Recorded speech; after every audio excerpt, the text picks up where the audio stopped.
It's a crazy NFT winter, and the bears are out in force. In today's video, we're going to have a look at the stats, the charts, the markets, see what's happening, see just how down bad we are, where there may be light at the end of the tunnel, and just give you some closure and some insight and a look under the hood about what's happening in the market so you can then better evaluate how you trade and play within the NFT space. First up, not financial advice, not a financial advisor. Please do your own research before jumping into the NFT space. And if you do feel so inclined, go down there, hit up that subscribe button, and also hit up that like button. Now, what we're going to do is we're going to jump in and use Nansen. Now, this is a great tool that I like to use. Also, down below there are chapters, so you can kind of fast forward to the different sections to get the info and the data that you want, just so you can kind of navigate the video easier. So this is Nansen. Now, we're going to jump in and have a look at the market trends and see where things are at. Now, year-to-date volume, 8,750,000 ETH, and year-to-date wallets, sort of 2.84 million. But this is the number that we want to be looking at, which is the 30-day volume, which is actually down 9.72% over the last 30 days. Now, what we're going to do right now is have a look at the volume per week and just see what has been happening in the market. Now, we are currently right there, but what you can see here is there has just been an absolute downtrend, and we are essentially just sitting quite flat at the moment. Since around August, it has just been sitting right flat. When I clear that up for you, you can see here that we are actually at numbers that we were in 2021 around that sort of October, November period. Now, we do have little spikes here and there, but they aren't too much in the grand scheme of things. Basically, it means there's not much money in the market, there's not much flowing around, but if you have been in the market for a little bit, you will have noticed this. One thing I do like to point out is when you actually take one of the big down days, we are still on that downtrend. So we're not sure if we've actually hit a bottom yet because we are still trending down, and we do have a few little kind of sort of plateaus and then dips, ups, plateaus, dips. So until we actually kind of see where a bottom comes in, then we can actually have that confirmation. But right now, it's looking like we may be close to the bottom because it does seem to be flattening out. But this is very contingent on the crypto market as well. What we're going to do now is have a look at the users per week and see what people are actually doing, sort of engaging and interacting in the market. Now, this point here was the crazy bull run that we had at the start of the year, the blow off top. As you can see, it is crazy how it just ran straight up. Now, what you will notice here is it's almost a perfect line when you draw it down. Let me redraw that. When you actually kind of take into account that part there, it's almost a perfect line on the way down, showing that we haven't actually broken the trend and we are still on somewhat of a downtrend. So with this in mind, I see less and less users coming into the market, looking at these charts over the next sort of coming weeks. But then what you will also notice is that every now and then you have a dip down and then you have a little bit of a bump up. Now, the users doesn't necessarily mean crazy volume, but the users coming into the market shows that there are more people here, more people trading. Even if it's not super high, crazy sort of prices, there are people being active within the market, so there can be chances and moves to be made. Now we're going to have a look at the transactions per week, and the transactions per week combined with the users per week essentially give you the activity that's happening on the market and the exchanges. Now, what we can see here is some of these drops. This big drop here, that sort of 1 week, was that big first ETH capitulation. Then there was a couple after that. We've also had the big crazy day, which would have been the FTX saga. So what you can notice is anytime there is a big volatility, big crazy action within the crypto space, it does affect NFT activity and trading. And even though we are kind of having a bit of a sort of run up out of the hole that we did have after the FTX debacle, it doesn't look like it's actually going to be breaking through where it kind of was previously, and it looks like we are going to essentially hit some kind of resistance at that 400,000 transactions and essentially be back down where we were in that October-November 2021 period. And I think that's interesting to note, the fact that it is such a large sort of pull down, and we are almost consolidating here, which means that there aren't that many transactions per week actually happening. So that is something to be aware of. Now, the next part that I like to look at is the wallet activity per week.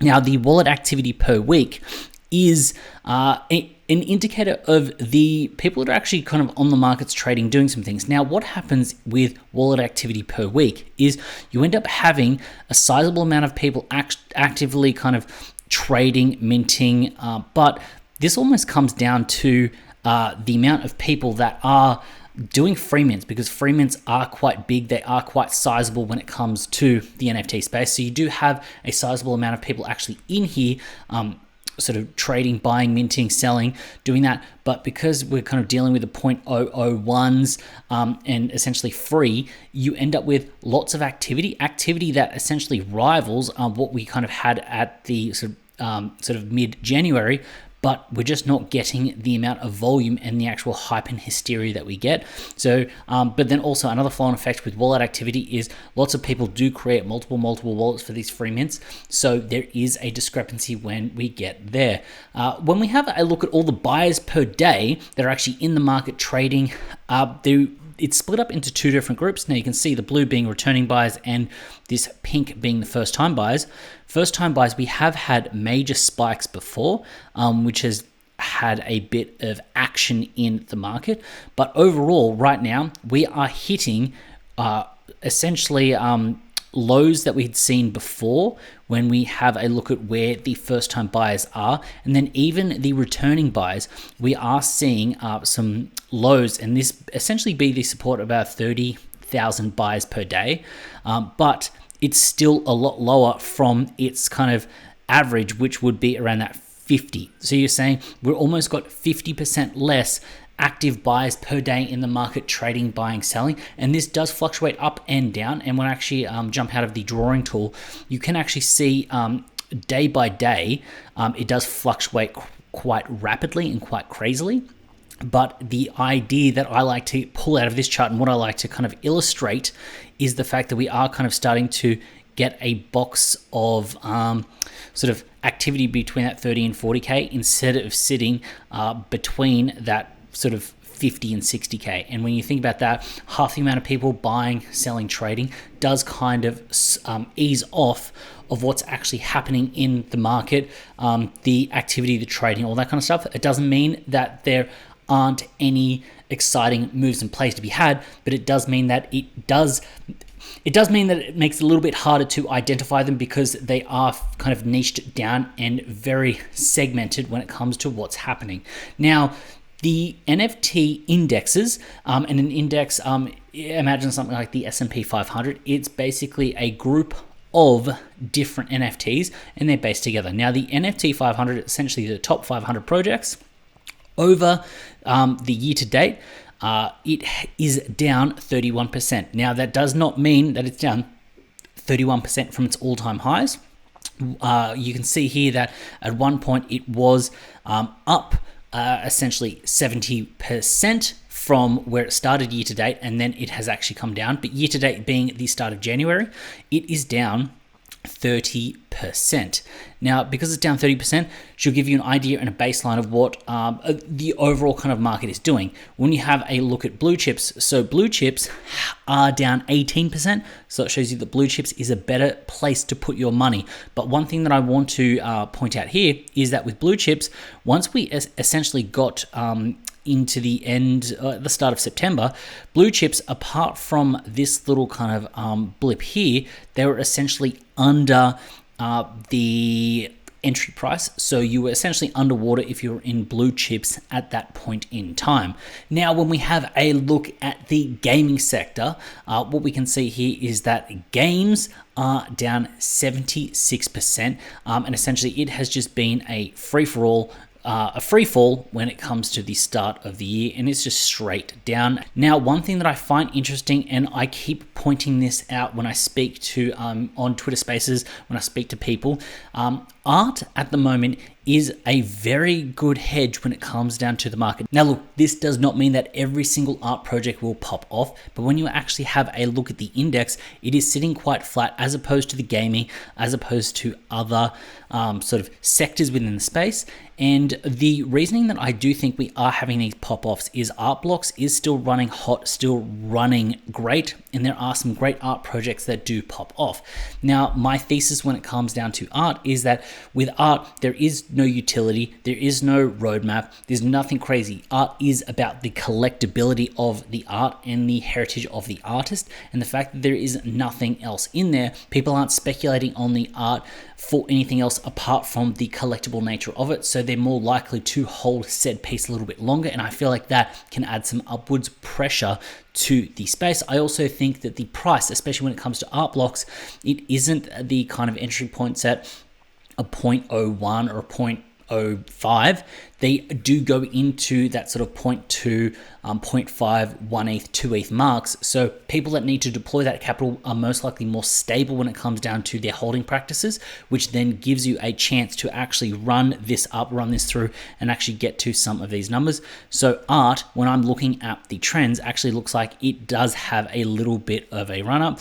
And then no surprise here when it comes to metaverse plays, they're essentially down 50% year to date.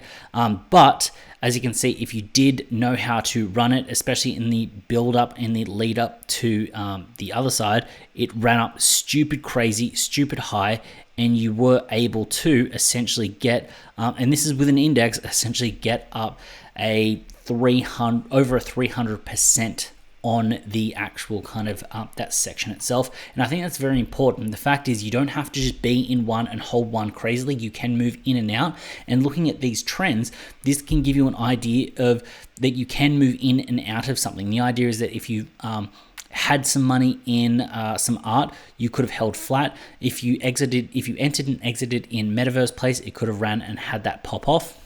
When it comes to the blue chips, you can see that we may be in a situation where the lows of the blue chips have come in before, and every time they've come in before, they've had a little bit of a rise up. So if we do hit another level like here for a blue chip, you could then see that there is potential upside for blue chips when we have a look at that. Now, what I'm going to do right now is just jump in and give you a bit more of a deep dive into each single category. Now, this is going to be long, so like I said, chapters down below so you can fast forward to those sections. I want this to be a stupid crazy deep dive so you know exactly what's happening and get context about all of the different projects and where they are in each category. So when we have a look at the NFT 500, punks, apes, mutants, essentially all the top projects that you could imagine and think of. So what you essentially see on OpenSea on a day-to-day basis, this is them. When we have a look at the blue chips, the top 10 blue chips that Nansen has: CryptoPunks, Bored Apes, sort of Mutant Apes, Squiggles, Clonex, Zuki, a lot of Yuga in there. You've got Moonbirds, which is Proof, Doodles, and then some Sandbox Land. So that is what this is what Nansen considers as those blue chips. So they are essentially down 18% from their year to date. Now coming over to the art section, the projects within the art index are Squiggles, then you've got Terraforms, you've got Murakami Flowers, crazy there, and then you do have a decent amount of art blocks because this also is art blocks as well. You've then also got some other projects like Stoics right here. And the last thing we're going to look at is the metaverse plays, and here are the metaverse projects here, just so you have an idea of what they're doing and where they sit. So that is a look at the indexes, that is a look at the market. That is a look under the hood of what is happening. Now, the reason I want to make this video is this is to give you some insight of feelings that you may have when you're looking at the market. You can see what is going on, what is happening, those stats, so that you can then make more informed, educated decisions when it comes down to trading and moving in the space. It is fine to sit on your hands. It is fine not to pull the trigger on those risky mints or move into niches that you may not know. But the idea here is this gives you a look at something using a pro tool, pro software. There is a link for Nansen down below, affiliate link, and a tutorial. I'll link it up here for you as well. The idea is I want to give you my insights, my look at it, just so that this almost becomes a timestamp of the market, the time. So when you look back on this in 1, 2, 3, 6 months, a year's time, you're able to then make a decision about the market because you actually have that information and that data on hand. And I think that's important that every smart trader needs to look at. So hopefully you found value in this video. If you did, please consider hitting up that subscribe button. And while you're down there, also hit up the like button. As always, it's been a pleasure having you with me. I look forward to seeing you in the next one.